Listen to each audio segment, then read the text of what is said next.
Hello, Samantha. Hey, how are you?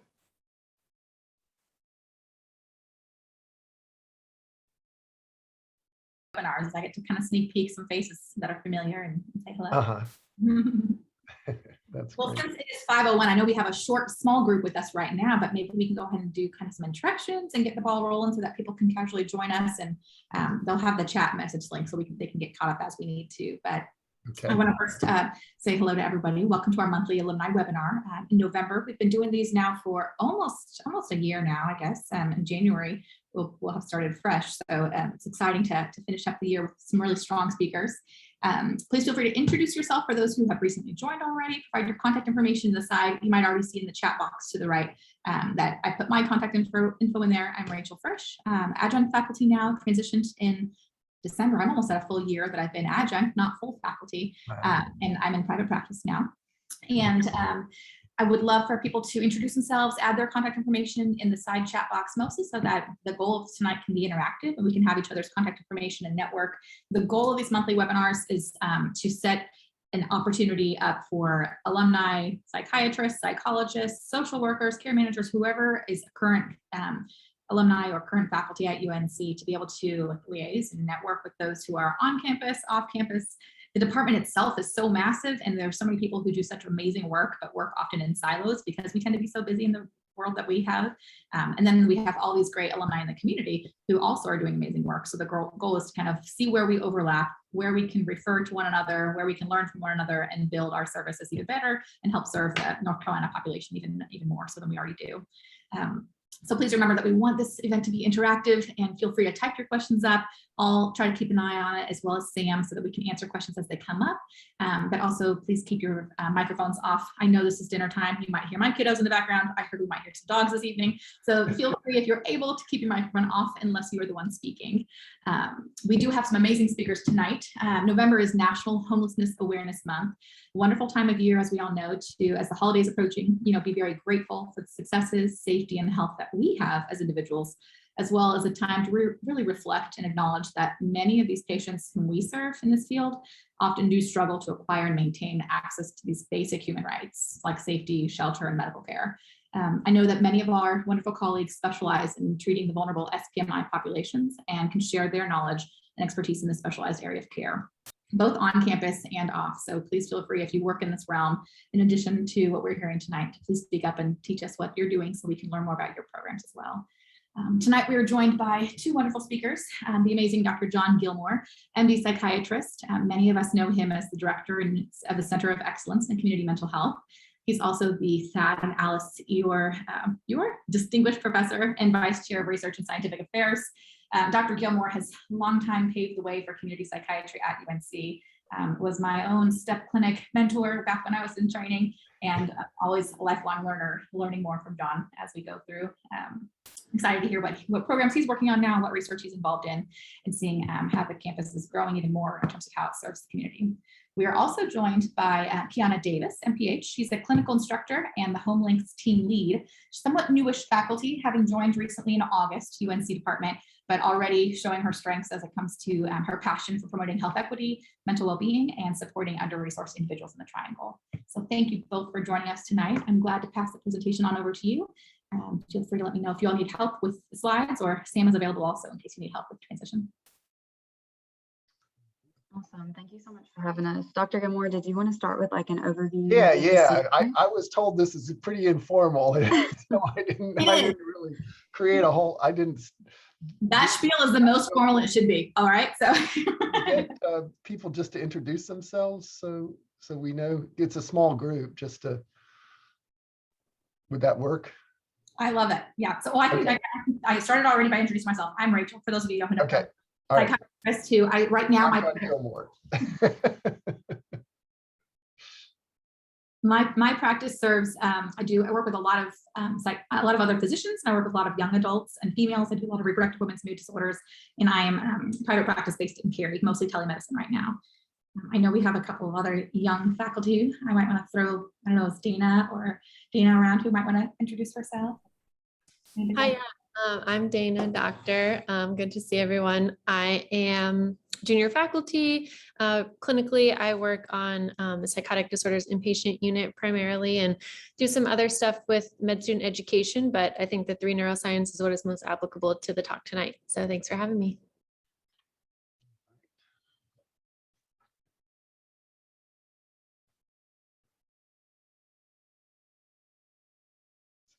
Does anybody else want to introduce themselves? Jump in. I'm Sam Weiss. I'm the communications director for the Department of Psychiatry. I help Rachel run these monthly webinars. Thank you so much for being here, everyone. This is being recorded, and as usual, tomorrow I will blast this out to our hundreds of alumni. Thanks for being here. Okay. Well, I guess I'll go ahead. Oh, hi, I'm Charlotte. I'm a first-year child fellow here at UNC, and I came over for my general psychiatry training at Duke, and I was involved at the Lincoln Clinic there a bit, and I really enjoyed that work. Okay, great. Nice to meet you.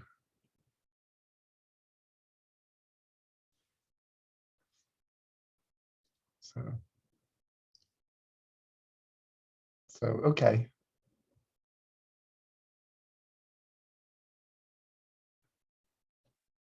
Hi, Zachary. I see your thing. So, okay. Well, I guess I'll just start. Should I just start? So I'll just kind of say what we do at the center, and then Kiana can kind of talk more about the homelessness program. And so this the UNC Center for Excellence, we started it in 2009, and it grew out of the STEP clinic, the Schizophrenia Treatment and Evaluation Program clinic, that had been going on for a long time in the department. I was actually hired in the early 90s to start a program for people who had schizophrenia. At that time, there was psychoanalysis was still very, very prominent, and people with schizophrenia weren't conducive to psychoanalysis. So everybody that came to the emergency room got sent to the state hospital, and so we developed the treatment program, and in 2009 we wrote a Duke Endowment grant to try to expand kind of what we were doing inside the ivory tower here, with aspirations to make it more accessible to people in the community, but also to really try to address a lot of the problems that were going on in the public mental health system at that time, because they had privatized the public mental health system and people were falling through cracks, and it just really wasn't a great thing. So we wanted to kind of have what we considered, good treatment. We wanted to train people in good treatment, good community-based whole person care, and then serve as a resource for the state, actually, for, that this is what good treatment looks like, and we can try to help other providers across the state provide that. And so we started our first clinic in Carborough, and then we took on, in 2011, we took on the XDS ACT team with Tava and Tava Mahadevan, who had a lot of experience with public mental health in the state and also in the community. And so it was a really nice meshing of kind of traditional medical school, medical center, medical model with more of community-based approaches. So I think that's really what's really led to the success of the center over the years is we have both of those things in one place. And we've struggled, and I don't even know, I don't think there is an ACT team in an academic medical center anywhere in the country. We've asked around, and nobody seems to know of any other ones. So we have an assertive community treatment team. Then when Wake County divested they were one of the last people to have a government-run community mental health center, and they had to divest that. And they asked us to come to Raleigh to care for the fragile 500 or their 500 sickest patients. And so we came to Raleigh, opened a clinic in Raleigh, a step clinic in Raleigh. We started an ACT team in Raleigh as well. We've a community resource court program that was part of the old Orange County Mental Health Center, so it's really grown. And so at this point, we also have a supported employment program. We have a farm in Chatham County where we do health and wellness programming and therapeutic horticulture. And we also got a grant several years ago to start a primary care clinic in our Carmel clinic, so that it would be kind of a one-stop shop for people with serious mental illness. So that kind of think of it as a specialty health home for people so that they can get their psychiatric care and their medical care in one place. And we've been really trying to work on that model as well. And I know I'm probably going to leave something out. I think we have we serve about 1,700 patients, unique patients a year. I think we have over 100 faculty and staff in the center now. And I think, Kiana, you can talk about the Homelink program. Sure. So I actually just learned a few things from what you shared about just kind of how everything got started. Yeah, so I run the Homelink program that is part of the center, and it focuses on connecting people to housing. And so if someone at the step clinic, that's seeing a therapist or a psychiatrist kind of reveals that they're homeless or that they're in a situation where they may lose housing soon or they're couch surfing, then usually the therapist will refer those over to us, and then we get to work with them as our clients and help them either maintain housing or to find housing. We also get referrals in from other community agencies and from a couple of different places. And so we really just what I really like about the center is it really is kind of a hub for people who do have serious mental illness, and it addresses and tackles so many of the problems that are common in that population. And so what we really do at Homelink is we have kind of 3 buckets of things. So one thing is housing, of course. So we don't have housing. We can't offer housing vouchers that maybe some of you know is what's like Section 8. It's not called that anymore, but there's different types of vouchers that people can get to help them afford housing. We don't have vouchers, and we don't have money for housing, and we don't have housing. But what we can do is we can help people navigate those systems. And that's what we really find is needed sometimes. So we can help them fill out those applications, know who to talk to, and kind of help them check in on their applications and things like that, just to make sure that they are getting housed as soon as possible. The other part is we help people apply for benefits. So I think about 80% of disability claims are rejected the first time that they're submitted. And so we can help people resubmit those or submit them the first time and just kind of prepare them for that rejection, because sometimes people hear the answer is no. And then of course, that's really devastating if you put so much work into it.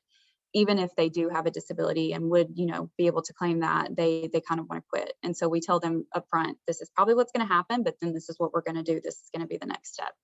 So we help people apply for benefits. And then the last thing is we are just supposed to kind of know about all of the services that are in Orange and Chatham counties and connect people to those services. So if I have a client that calls me and tells me that they need a primary care, or they need a dentist, or they need clothes for whatever reason, like all of those different things, we try to connect them to resources in the communities that can kind of solve that out for them. So the reason why we're called Homelink is it really is a linking service, and we just help people navigate those systems. So I'm glad to answer any questions that folks have. And, I have a few pictures if people want to see those types of things of some of the stuff that Dr. Gilmore was describing, such as the tiny homes that are out at the farm at Penny Lane. And we also have like a heat and eat meals program that's really awesome and a really great way to do community outreach. My background is in public health, as Dr. Fish kind of noticed. And I really like to see programs that are really smart like that. So people are getting food, and it's really nutritious food. But on top of that, it's a really great point for us to check in with them every week. and to just kind of have a point to be like, okay, well, I'm going to drop this off, but how are things going? And then people kind of talk to us about things that they maybe wouldn't otherwise call us about. So it's a really great program that we have. But yeah, open to any questions for sure. I was actually going to ask about an update on the tiny home situation, because I know you mentioned you guys yourselves don't offer housing per se, but I remember reading about Tava's program with the tiny home models, and that was early on in that. So where are we at with that now? Are there residents who are housed in those tiny homes right now? So the tiny homes were, from what I understand, a little bit impacted by the pandemic. So building costs went up significantly. And so they are still very much going to be built. I'm thinking that it's probably going to be spring is the last thing that I've heard, but I can show you the pictures of just the model tiny home that's already been built. So there is one out there, but there will be, I think, an additional 11 or 12. Dr. Gilmore, please correct me if I'm... Yeah, I heard 15. Oh, 15. That's even better. Yeah. Maybe 11 or 12 have been already funded, or we've gotten Right. they've gotten donations for that. Yeah. Okay. Can you see that? Yeah. Yes. Awesome. So that's the model tiny home. I've toured it before, and it's such a smart place. Like, it was built very, very well. So you can see over here that this is kind of the kitchen dash living room, and it is kind of compact, but there's just enough space to kind of navigate around to do what you need to do. And then there's obviously a TV over there. There's a couch kind of to sit. The bedroom, I kind of wish this curtain showed, but I believe students kind of like consulted in building these, and they came up with this idea to have a collapsible closet. So behind that curtain over there, there's like rods that will pop out, and they can have like hangers and like clothes and stuff, but then they also fold back into the wall, which is really cool. And then you can see the bathroom and stuff there. So this is kind of intended to be for people who have a really hard time finding affordable housing. I don't know if any of you have like recently moved to Chapel Hill or like to the area or anything like that, but whenever I was apartment shopping, it was really difficult to find really anything under $1,000. It's just not doable for most people, especially whenever you're thinking about people who do rely on, you know, disability and Social Security and things like that for their income. So to be able to have tiny homes that they could live in and to afford, and to have a really nice community out at the farm, is a really big kind of plus and a really big opportunity, I think. Those are the heat and eat meals. So that's Tava that we've been talking about a little bit. That's usually what it looks like. So all of these meals end up going out to the ACT teams. So this one's probably like for Wake ACT, and then there's a Chatham ACT team. I help with those meals every week, and it's a lot of fun. And then this is them being packaged at the restaurant, and this food is like very yummy, y'all. Like, I have to really, really try not to have any myself, because obviously it's not intended for me, but it smells so good. And so there's a restaurant called Breakaway Cafe in Chapel Hill. It's actually out close to the farm at Penny Lane. If you ever have the chance to support them, please do, because their food is great. But also on top of that, they do this every single week and donate their time and their energy to pack up anywhere from 100 to 150 meals a week to distribute throughout Orange, Wake, and Chatham counties, which is really awesome. Sounds like there are a plethora of services offered through the center. Can y'all go through just and either one of you in terms of respectively how it might be helpful to us? The Alumni Association, of course, is a mixture of researchers, clinicians, psychologists, psychiatrists. Those of us who might want to refer to you or understand how we could be helpful in terms of recommending people who might want to volunteer there. I work with myself, like a lot of young people, like young professionals who could volunteer their time and would be more than happy to do so. How might somebody get involved both as a patient and or a volunteer through the center? I can speak to Homelink, and then Dr. Gilmore, you can speak Sure. more broadly if you like. So for Homelink, it's a really easy process. So basically, if you feel like you have someone that you know that could use help with anything that's here. So I forgot that we recently added a fourth bucket, because we've hired an occupational therapist named Ara, who is amazing. And so she really also goes in and helps people maintain housing. So she'll go in and kind of see, are they able to accomplish their daily living skills? Are they able to keep their houses clean and like safe and those types of things? And clients usually really like working with her. If you're having clients that have like medication management issues, like those types of things, we can help with that, and Ara can help with that. So if they're just services, like sometimes I just get phone calls and it's literally just, you know, a therapist or provider that's just like, is there any program for XYZ? And I'll brainstorm with them and talk to my team and try to figure out if we know something. Usually there's something. It may not be target for what you're looking for, but sometimes it is. And then other than that, it's like if you have an application for someone and you know that they would be eligible maybe for like Medicaid, or they would be eligible for disability or whatever it might be, and they are just really like intimidated by the process, and you just need someone to walk through it with them, that's also something that we can help with. And then especially if you hear that someone's housing situation is what we call kind of precarious, if they're really kind of falling behind on bills, and that's a stressor for them. If, you know, they're staying with family and that relationship may be not as healthy as kind of they could have to leave at any point. If they're in a domestic violence situation, all different types of situations, we can try to help out with that and make sure that someone is in a safe housing situation. To refer, there's a referral form, really easy to fill out, but you can always just email me first. And so I'll put my contact info in the chat. And you can just email me, and then I'll send you the referral form and you fill it out. And then they get put on our wait list, and they're usually not there for that long. So we try to move through people as fast as what we can, because we know they're usually getting referred because they need help now. So yeah. Dr. Gilmore, do you want to speak for the rest of the whole rest of the center? Sure. And I've got a slide I can share that kind of has an outline of everything. If you want to Did that stop it or no? We have a question from Jenny in the chat. Of all the homeless people in Orange, Chatham, and Wake, how many of them have ASDMI? Have a what now? Sorry. Severe persistent mental illness. That's a great question. I was reading yesterday because I'm writing an article that I need to submit to Center. And I was reading that it's estimated that it's somewhere between, like, I think 75% of people who are homeless have some sort of mental health like diagnosis or some sort of mental health issue. A lot of that does have to do with substance, which is a mental health problem.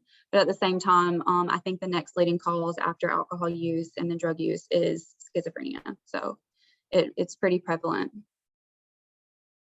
I can't speak to numbers specifically in those counties, so I'm not entirely sure. Kiana, I have a follow-up question for you also. You mentioned that they don't stay on the wait list for too terribly long. Realistically, in the psychiatric world right now, a reasonable wait list is like 3 months, right? Because things are just taking so long to get people in to see the right folks. What is kind of time frame, a realistic expectation that somebody can anticipate getting some help with these services? Yeah, I mean, I would say that it kind of changes week by week. So October, we had to really slow down because we had a few clients that really needed a whole lot of our attention, and our team's resources were 4 people who usually serve about 30 people. So I don't like to take in new people if I feel like we are spreading ourselves too thin. So we took maybe 1 or 2 people in all of October, and then September, I think we took 9 or 10. So it really just depends on kind of whenever we're admitting people. There are some people that it's kind of straightforward, like they really just need help with this application and guidance through it. And then there are some people that are, they have maybe 10 things that we need to work on and that they want to work on. And so we're very client driven. It's whatever the client wants, and we kind of support them and make sure that they have what they need to do that. I would say probably 2 to 3 months max. I don't plan on people staying there more than 3 months if it's within my control. And Sam Weiss had asked, does Homelink support the homeless that are not mentally ill? I mean, the center is really geared towards helping people who do have like a mental illness, because it is like community mental health. There are sometimes, like, we like to have folks that are referred that already have a mental health diagnosis. Sometimes we have taken people that don't already have one, but if they're working with someone who is a mental health provider that feels strongly that they do, and wants them to kind of get evaluated, then what we do sometimes is we try to get them in with STEP, have STEP kind of do a CCA, and then we can usually work with them. But, for the most part, most people, do have like a mental health diagnosis. And her follow-up question was, how many services does the average person participate in? Is it food, pantry? Oh, wow. That's such a great question. A lot. I don't know what the average would be, but I mean, it can kind of be anything. So this past week, some of what I did was the heat and eat meals. I ran around to thrift shops looking for winter coats because a church was nice enough to donate some money for that. And so there are a lot of people that are calling me from IFC or the Interfaith Council that's on Main Street in Carborough, and they're like, hey, I heard you're the coat lady. Can you get me a coat? I'm not the coat lady, but I've become the coat lady. And so that's what I'm doing. And so I'm running around trying to find coats that are very, very warm, but don't cost that much. And so that's one thing. And so coats, you have the food pantry at IFC that a lot of people participate in. And then you have clothing vouchers, and you have, there used to be like a program for getting quarters for laundry. I mean, there's so many tiny, tiny things that people participate in. One thing that we've been doing a lot of is there's something called emergency housing assistance that kind of came out of the pandemic, I think. And emergency housing assistance basically can help people, I think, up to $6,000 with if they're behind on utilities, if they're behind on rent, or if they need help, you know, paying like a security deposit because they're moving into a new place. So that's something that we do a lot, is help people go through the housing helpline and then get connected up to EHA. You can find that online on Orange County's website. And EHA is really helpful. We do that application at least once a week with someone. So lots of services, but hopefully we meet most of their needs. And it sounds like you guys do coordinate with a decent number of local services as well. So that Jenny mentioned Habitat for Humanity to get people inside of homes, those types of larger organizations you would do liaise with often. Absolutely, absolutely. I would say another one that's actually been really common is Compass Center. They say that they focus on like women and families, but if you actually talk to them, then it's like regardless of gender, they can help. They do focus on domestic violence, but they have a lot of programs outside of that. So I recently met with the director of the domestic violence program and learned that there's so much more to Compass Center than just about domestic violence. They actually have like a legal service where they can have, you know, any sort of legal issue that you're having, they can have a law student review whatever is going on. Like with us, a lot of times it's tenancy and landlord kind of things. They can review whatever's going on, review the documents. You tell them kind of what you want next steps to be, and they do a brief and all this stuff to a professor who's a practicing lawyer, and then they give you back their best advice. So they don't represent you, but they kind of give you next steps, which is really helpful. So we've referred quite a few people to Compass Center.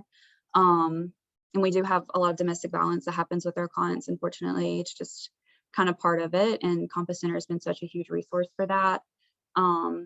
And, you know, we have clients that go to the hospitals and we need advocates up there for them because, you know, they've been abused or attacked or some way like that. SORAD is also a great resource that we connect with a lot.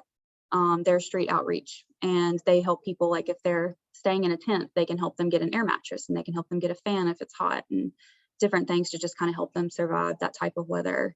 So yeah, lots of things. I feel like I'm hogging all the attention, Dr. Gilmore. No, you did it great. You're answering the questions that people are asking. And Yes, Zach yes. followed up and asked, what counties again does Homelink serve? Right now it's Orange and Chatham, but we are working. So we have a grant that's actually from SAMHSA, so from the Substance Abuse and Mental Health Services Administration. We're working with them, and we're hopefully going to be able to expand to all of North Carolina. That doesn't mean we're going to be actively seeking clients in those counties, but I think it might mean that, you know, sometimes we do have people that go to Step Clinic that are Durham County residents. It would be really nice to be able to not have that barrier and be able to help them and serve them. But we're definitely more specialist in Orange County and then Chatham County. And that circles around. Yeah. Sorry, John, Jenna. that circles around well back to John about what counties in general can be the center encompass, and how do we get people referred to you all, and what timeline to get that. Okay. Yeah, let me just share this then. See if I can find it. Hold on just a sec. Let's see. This is it. Can you see this? Yes. Okay. Yeah. So we have a lot of programs, as I kind of went through. Our kind of traditional office-based, you know, mental health services are community clinics, and here at UNC, at Vilcom now, at Carborough, at Wake Step. We also have a first episode psychosis program in Raleigh now, in Compass. You know, these are kind of traditional, you know, psychiatric services and in therapy. And then we have our community services, our ACT teams, our case management Homelink programs. We have a community resource court where people who have been sent to court or arrested for kind of nonviolent problems can get sentenced to treatment, basically, and then they can avoid incarceration or probation if they complete 6 months or 8 or 12 months of treatment. We also once a week we go to the Orange County Jail and see patients in the Orange County Jail as well. So I think the best way to go is just to go to our website. We've got so many different programs that if you just go to the website, you'll see how to refer people. You know, and then our recovery programs, we have a supported employment program. We had the first supported employment program in the state. And, you know, we have the farm at Penny Lane. We've got an arts program. We've got a pause program, which is a dog program. So there's a whole lot going on there. I mentioned that we do have our specialty health home. I forgot to mention our Institute for Best Practices, which is run by Lorna Moser, who we provide technical assistance and external training and support through the Institute for Best Practices. And she has the state to do fidelity monitoring and education and support for every ACT team in North Carolina and every supported employment team in North Carolina. And we've recently started our North Carolina Clozapine network, which is an attempt to help providers across the state feel comfortable using clozapine, because it's a medicine, it's an antipsychotic for people with treatment-resistant symptoms that is vastly underused, and it really would improve people's quality of life if we could use that more. And then we have our research components. We've got the North Carolina Psychiatric Research Center, which is based in Raleigh, and it does a lot of outpatient clinical trials, mainly with people with schizophrenia. And then we've got a new bioinformatics and analytics core that we're trying to do more kind of population-based work, trying to understand our you know, who we're serving and how we can improve our care. So that's kind of the big picture. And you know, each program has its own kind of way of getting into it and making referrals. So but as you can see, you know, we've strived, and I think we've been fairly successful at providing a real comprehensive array of services. And as you mentioned, we do work closely with lots of different community partners as well, and you know, to address everything else that people need help with, and also you know with the social determinants of health. And I think I was somewhat surprised, and I can't remember how many years ago it was when I read that only 30% of a person's health and well-being is related to the medical care that they're getting, and that kind of you know, set a light bulb off in my head. And you know, and there's so much that needs to happen out there in the community that makes people well and healthy, and so it's really important that as a you know, a traditional kind of medical provider, you know, that we work with these agencies and provide supports in these realms as much as we can. I didn't see Oasis on this list, and I know Oasis and Encompass seem to overlap quite a bit when it comes to first break psychosis. Are they different entities, or is Oasis? Yeah, Oasis was part of the center, but I don't know, it was probably, I don't even know, maybe 10 years ago now, they decided they didn't want to be part of the center anymore. So and how do they differ then? How would one know in the community to refer to Oasis versus Encompass? Well, Encompass is based in Raleigh. So if you're in Raleigh, that's where you would go. And in Oasis, it serves mostly people in Orange County, Durham, and yeah. Gotcha. So same population, same young demographic. Yeah.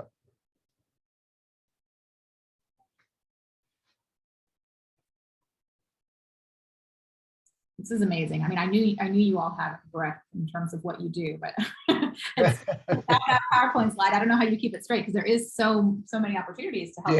Yeah. And it's a reflection of, I mean, we have really good people, and like, you know, Kiana is fairly new, and I'm getting to know her, and I can see that she's the kind of person we want in the center. And you can see that, you know, people that are they're very passionate about what they do. They want to do a good job. They want to do cutting edge stuff. They want to push boundaries, and I think that's what's made the center successful over the years. I'm going to open it up also to any alumni who are in the chat or who are in the meeting tonight. Is anybody doing this type of work that overlaps or serve patients that tend to utilize these kind of resources? And do you have alternatives that you are currently using outside of the center to get these same types of services accomplished? I know on 3 neuroscience, our OT, Darren, it has been helping refer people to Homelink. So he's been a good kind of liaison. I wasn't familiar with kind of the ins and outs, and he's been taking that on and trying to get good candidates referred. So I've really appreciated that help. I really liked working with Darren and with y'all because I know there's a few people that have been referring to us, and it's always like really helpful just to like have someone that really knows kind of the exact kind of person that we're looking to support and that we can help, and that's well within our ability, and to have those folks over to us is we're grateful for them and to be connected with them.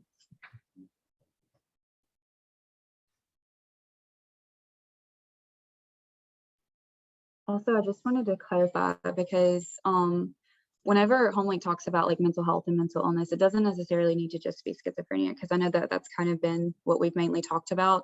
I mean, it can be depression, it can be bipolar. There's a lot of cluster B, like personality disorders, people have that we work with. We have a few folks that have like DID, and just it's kind of anything mental health wise that is like in the DSM and that can be diagnosed. It, you know, pretty much with us, if we feel like we can help them and that's not going to be a barrier, then absolutely. So not just schizophrenia, although that does tend to kind of be one of the more common ones because of how many people come from STEP.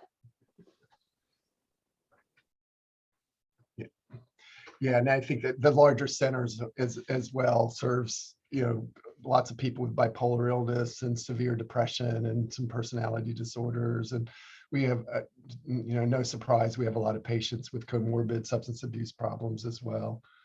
So that's who we've been serving.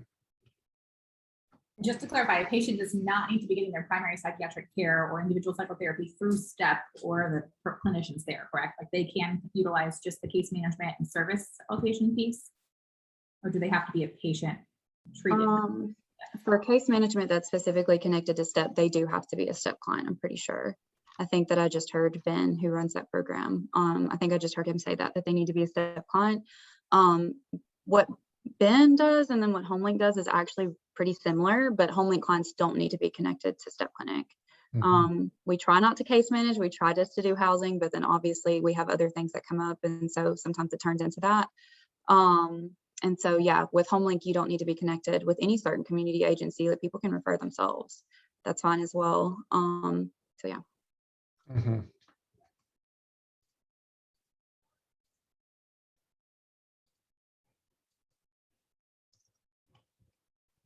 Jenny, I've been trying to type that message to you forever, and I keep it's finally there. That's where it stands for. There's also a link up there for a bunch of resources that I've talked about.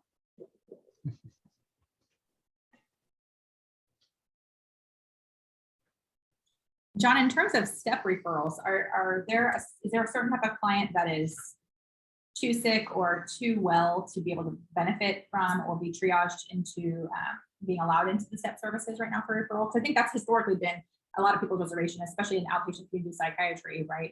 If we can manage well enough with these clients who are sick and persistently ill, but managing well enough versus having the vast array of resources that you do have, what client is the right type of client to refer over? Yeah, I mean, we have a whole range of patients or clients, and you know, from people that are doing pretty well and you know, functioning pretty well, and then people who need lots of help. And you know, I think you know, having been in Kiana and doing case management, it has really allowed us to serve, or at least I think we've always served sicker patients, but I think we've been able to provide better services to the sicker patients since we've been able to do that. And then, you know, if someone needs an ACT team, they need an ACT team. And so I think so I think we have a big spectrum. And I think for people that, like residents that are coming up through the system and they come to our clinic and who've worked on the inpatient unit and seen very sick people at the worst points of their illness, that they're somewhat surprised at how well many of our patients do, and you know, in the clinic, and also how ill patients can be and still live pretty well in the community. And so it's a big broad spectrum of people that we work with.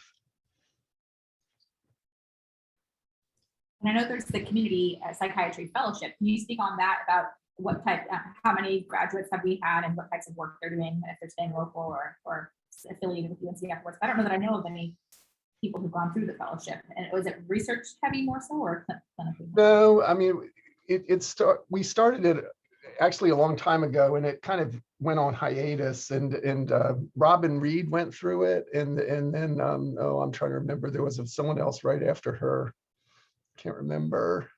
And but she ended up leaving UNC and went to Montana and worked on an ACT team in Montana, I think. And so, but we've tried to revise it. So this year it's being we're offering it again. And the community psychiatry is not a ACGME approved fellowship. So it's a year-long fellowship, and we can kind of be flexible at what it looks like depending on what someone's ultimate career goals are. It can be research heavy if that's what they want to do, or they can go work with Carrie Brown at the state level if they want to get some exposure to that, or they can work on an ACT team and get more clinical experience before they go out and work on their own, and everything in between. And so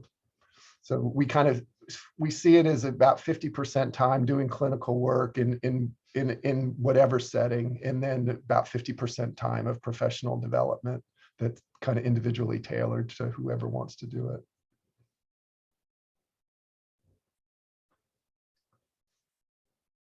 So I see the question from Samantha, the size of the ACT team is determined. Yeah, there are small, medium, and large ACT teams, and I think I'm not sure how they get determined, but there's service definitions for how many people you can serve and how many people you have to have on the team and how many encounters you have to have every month with everybody. And then there are many different ACT teams can serve, like Raleigh or the Durham area.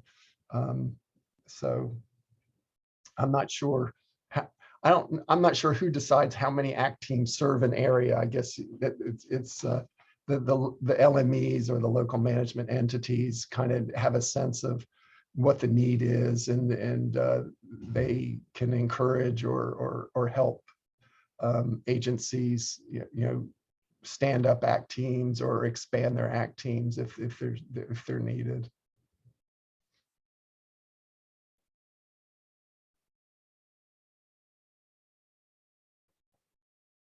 I would imagine size and ability to serve depends also on funding. Can you speak on behalf of the funding capacity of the center? It sounds like the flourishing community a service, and there's a lot of people who work there. How do you guys get your funding, and how difficult is that to achieve meet what you want each year? Yeah. Well, I mean, our funding is billing. ACT teams, are paid for by Medicaid, and then there's IPRS funds from the state, which are funds that the state sets aside for people who have no insurance at all, and those funds can help us break even with ACT teams, or maybe make a little bit of money. With the patient population that we serve in the clinics, it's very hard to break even because Medicaid and uninsured make it very hard to pay people salaries. And before funds flow at UNC, we were always in the red in the clinics. And but with funds flow, we're now at least the physicians get paid by RVU, not by insurance company. That's helped our bottom line. Although our therapists and APPs, our nurse practitioners, are still on the kind of living by the clinical earnings that they generate. But we manage every year to break even, or maybe lose a little money or make a little money, but we manage it. And we do have a fair amount of contracts grants that support a lot of these other programs. And also we've tried to work very hard on development to try to raise money. And like our case management service that Ben Hux does is due to $100,000 a year gift from somebody who wants to remain nameless or anonymous, but they saw how important case management was for their family, and they wanted to be sure that other families could have that as well. And so we're able to provide those services because the state doesn't pay for case management services, and which is mind-boggling to me. But so we make ends meet. So we're not in it to make a bunch of money. Which you'd think is even more reason why academic centers, more of them should have services like this. But surprising, you mentioned earlier, UNC is one of the only ACT services that you recognize from. Right. Yeah, I mean, I think it's kind of the traditional medical model, and in many academic medical centers, psychiatry isn't valued very much because it doesn't make a whole lot of money. And like at Duke, I think they have a very small inpatient unit now, and they have not so much out there community psychiatry at all, because it doesn't meet the bottom line. And so I think that's one of the challenges. I mean, another challenge is, I think, running an ACT team in an academic medical center like ours, with all the red tape and everything else we have to pay for, and all the taxes we have to pay to the medical school and the faculty practice, it costs more to run an ACT team. And so it makes our bottom line harder, but we've been able to manage it. So. Samantha asks, are ACT teams always out of psychiatry department specifically? How are the sizes determined, and what agency? Jenny asked, what agency oversees them? Is there an accrediting body?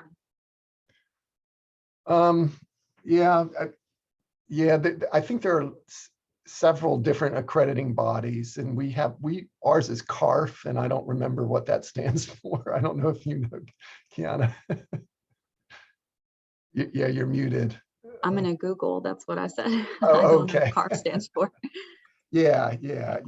And so I think there are several different accrediting agencies that you have to be accredited, that can accredit you, and then the local management entity that pays you directly, audits you and tries to make sure that you're doing reasonable work. And then as I mentioned, our Institute for Best Practices actually has a contract with the state so that every ACT team undergoes yearly fidelity monitoring.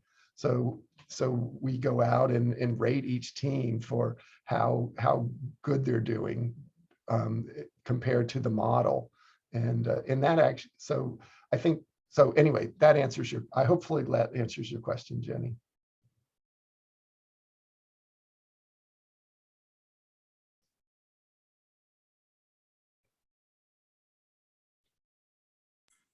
Anybody have any other questions, or John, Kiana, any other topics you guys wanted to make sure that we are aware of in terms of referrals or utilization of the center from a community and university standpoint? I mean, it's amazing, whether I was at the university or in the community, it's amazing to see that people are doing such exciting things, and you could have no idea what people are doing right next to you. And within the center being so large, there are so many different types of opportunities to help people. Right.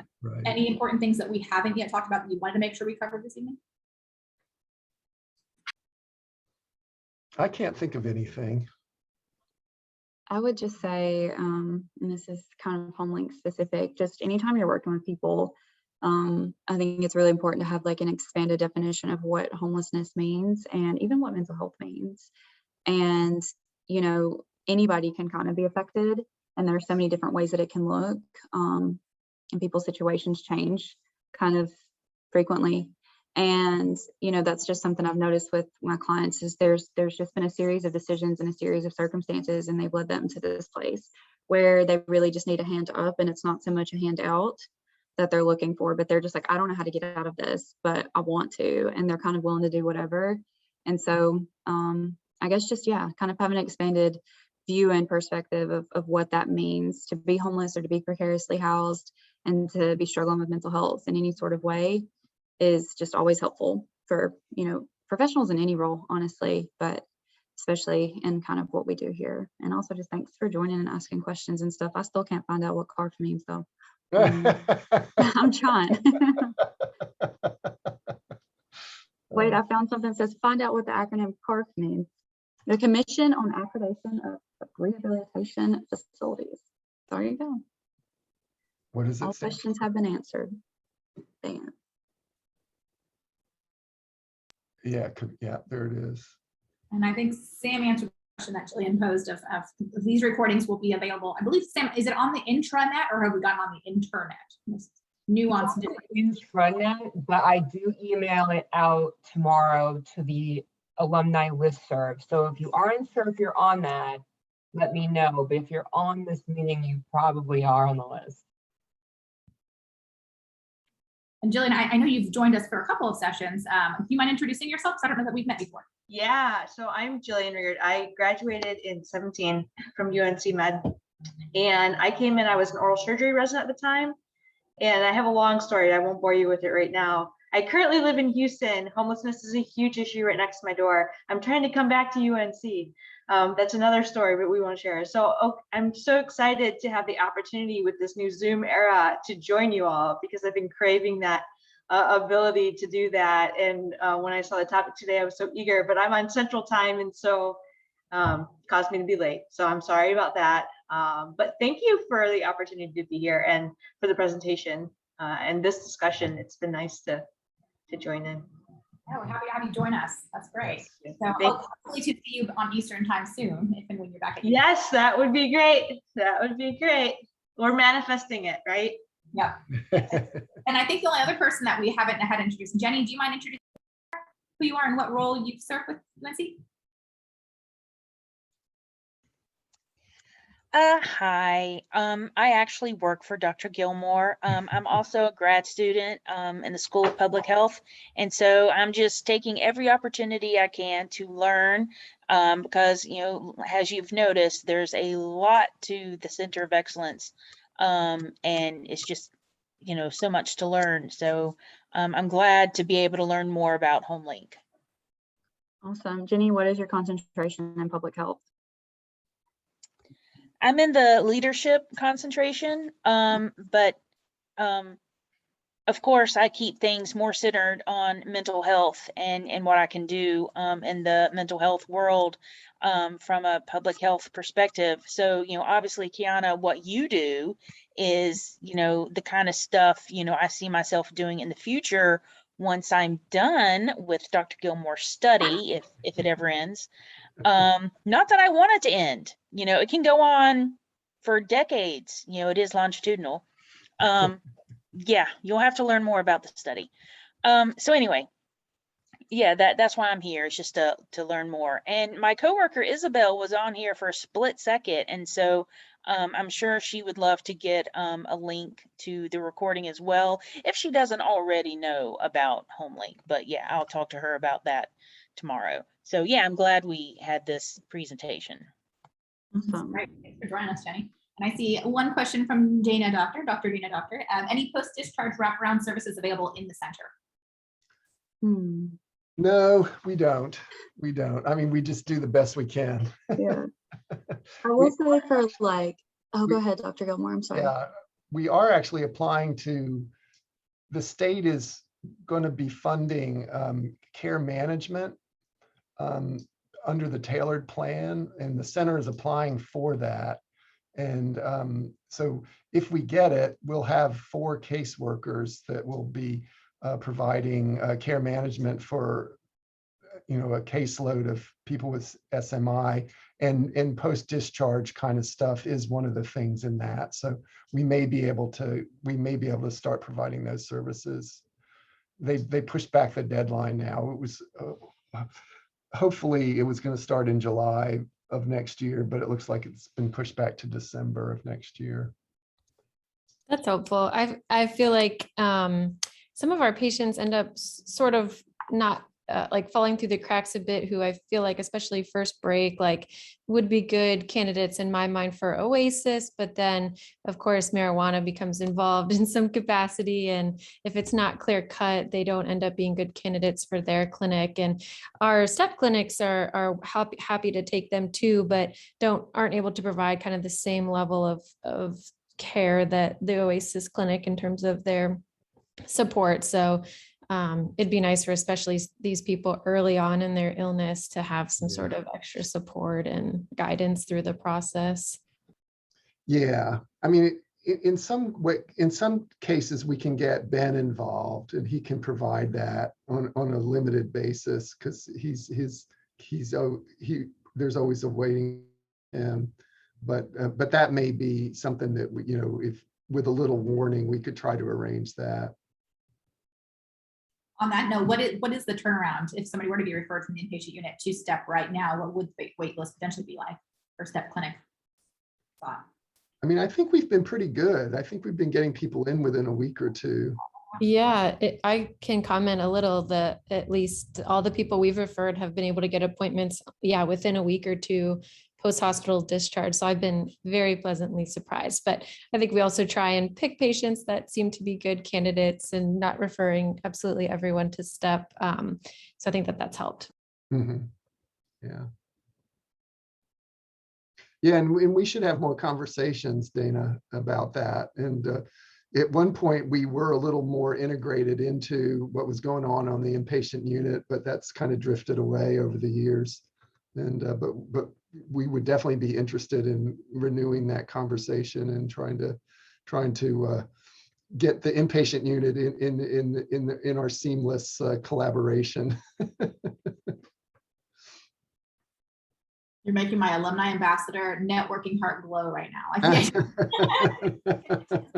we work with each other so much in so many different ways. And what I find, at least, is that it ends up being like me talking to a CM on the unit, if I can take this person, but it's so individualized. And like what you guys do at its essence is community work, population-based care. And we can't do that talking only about individual patients one-offs. It has to be that global infrastructure, logistical conversation on how do we get people through the system in a way. Right. And then, yeah, and I think with this care management money, if it ever comes, we'll have a really nice infrastructure to set that up, because that's where it's ultimately going to go, is that they want to give capitated payments for people with SMI, and that will include inpatient work and inpatient money. And so there's been no incentive for the healthcare system, for people going in and out of the hospital or going in and out of the emergency room to try to say, well, we want to invest in some community services so that they don't come back. And so this may be an opportunity to try to move things in the right direction that way. I know we were wrapping up. Jenny, can you ask your question for people being housed? I might have lost where that question was. Yeah, I was just referring to the care management money that Dr. Gilmore was referring to as, coming in at some point next year. And so these 4 people will be hired to do case management, as referring to wraparound services, I think. So where would those 4 people actually work out of? The psychiatry department? They'll be in the center, and they'll probably be at Carmel. They'll be based at Carmel. We may put one person in Raleigh. Okay, yeah, that's what I figured. I just want to be able to have that information so I can spread it around when people stop me and ask, or want the information, or I see that there's a person right in front of me who could use that information. That's my whole goal here. Right. All right. Well, any last minute pressing questions? No? Otherwise, thank you so much, Dr. Gilmore. Kiana, thank you very much for your time tonight and educating us on these really exciting things that you're doing and that the center's doing. We appreciate your time, and it's 6 o'clock, so everybody please go have dinner, but keep us in mind in case you have questions. Kiana's provided her email. Dr. Gilmore, I believe yours is up on the chat, and if not, you are very easily Googleable, and we can put that information up in the email for tomorrow. I can put it up here if you want it. Yeah. So thank you, everybody. It was a lot of fun. Yeah, really great seeing you. Happy Thank you, Thanksgiving. y'all. Yes, happy Thanksgiving. Join us Happy next month. Thanksgiving. Sam will be sending out emails about next month's topic, and we can see each other again then. All right. Y'all have a Sounds great good. Okay, Bye, Thank you Jillian. all. bye-bye. Nice to see everybody.